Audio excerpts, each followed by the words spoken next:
Hi, I'm with Colin Bell from AHA Viticulture. Welcome, Colin. Thanks, Mike. Last time we spoke was just before vintage. I think you were ready to pick some Sauvignon Blanc. Yep, we were. So what I'll get you to do is talk me through from there to now. Well, we picked that Sauv Blanc. No, Mike, we picked a lot of whites from there, and yeah, white vintage, look, I think it went reasonably well. It was a lot easier than last year, not having those high temperature loads.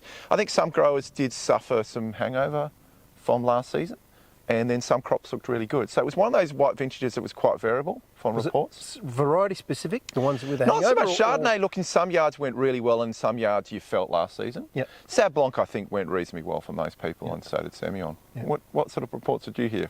Pretty similar. Only Chardonnay was the one that suffered. Yeah, it seemed and that Chardonnay tended to be places where they ran out of water or they were dry farmed or whatever, and then there was a that impact. But I think from the finish of this year, I think next season looks pretty positive. Yep. So yeah, we're standing in a Shiraz canopy right now, and yeah, I think it's still got a bit of vitality. It cropped reasonably well.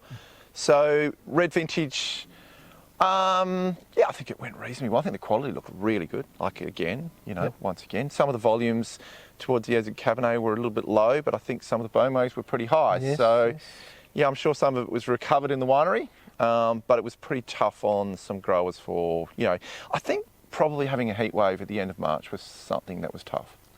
Not expected, was it? Because, no, not really. And leading up to it had been mild, and then we got that pretty much a week of plus 30 degrees. And it was almost like an end of February heat wave. So, yeah, I think, well, we all saw a fair bit of volume loss through that period. Yeah, that sucked it all up. And then we got that 40 mil of rain. What was still on? And and we've still got a bit of stuff on. Yeah. Oh, you still got stuff to go? No, not really, but I do know there's some wineries that still have quite a bit of fruit still hanging. So it's probably another week or two of vintage to go. Well, you think hopefully by Easter for most people, but it's always nice to put Easter, and then next week's got Anzac Day. You definitely want that as your deadline, I reckon. Yes, definitely. But yeah, moving on, people are starting to talk about seeding now and nutrition and those sort of post-harvest activities. So post-harvest wise, recommendations?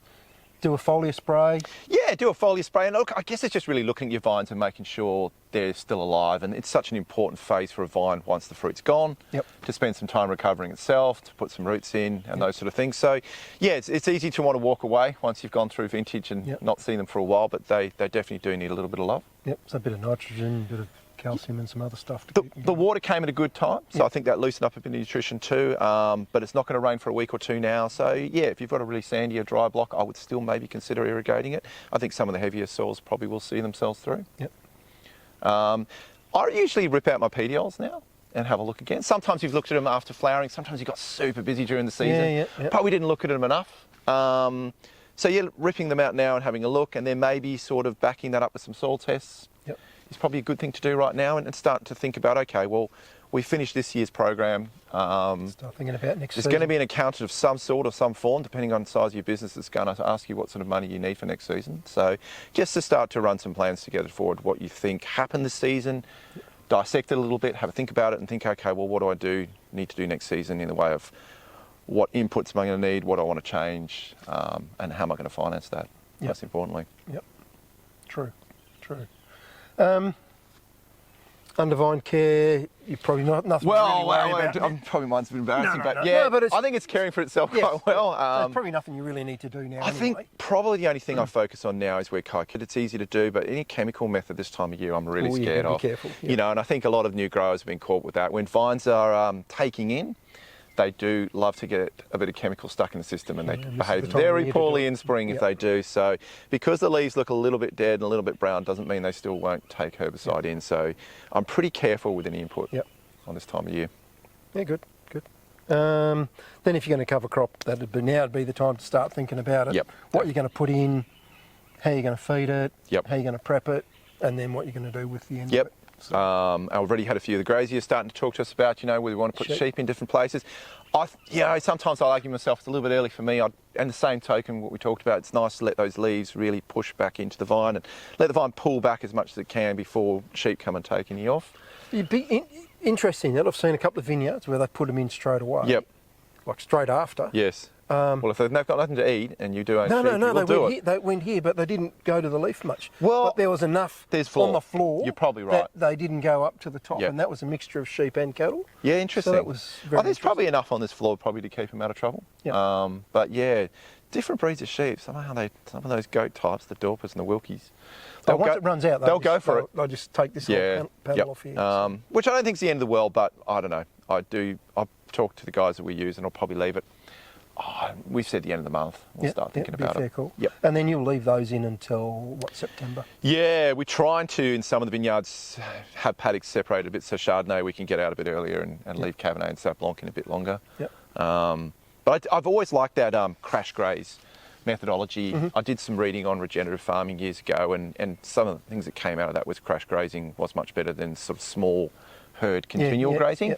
And in some ways I thought, well, we've probably accidentally always done that in vineyards, that, you know, it's 2 months the sheep come in like a wild herd of sheep and they run through the joint and they back out the gate. So yeah, by accident sometimes we do good things. Yep. And it gives you the result you want, so there's nothing there at the start of and then growing season. Well, the floor's got the whole season to recover without seeing any animals, maybe a few roos, but generally just the tractor running up and down. And I think that sheep grazing has managed why we've been able to leave the undervine without having too much manipulation, because it's become a ryegrass dominant undervine section. Definitely. So the management of that becomes fairly easy. Not as thick too. Yeah. So one of the ones that was concerning me when we really started pulling back with herbicide was fire. I had a few fires go through vineyards that had, you know, quite a lot of trash in the undervine. We really pulled out of herbicide, and the mortality rate in those vines was really high. So having the sheep come through and take the bulk out of there, even if you get a little bit of recovery, it's quite thin and wispy. And if you have hopefully not, touch wood, you don't have a fire, but if you do, it doesn't tend to burn the vine quite as hot. Yeah, I'll tell you a story about that later. Yeah. Well, that pretty much sums us up. So, well, happy vintage, everyone. Yes. So, hope everyone had a great vintage. I think the flavours were fantastic. Yeah, definitely. Yields looked like they were on the up, and it looks like a positive start of rebuilding carbohydrates for next season. So, absolutely. Should be good. Okay. Good to see you, Mike. Cheers.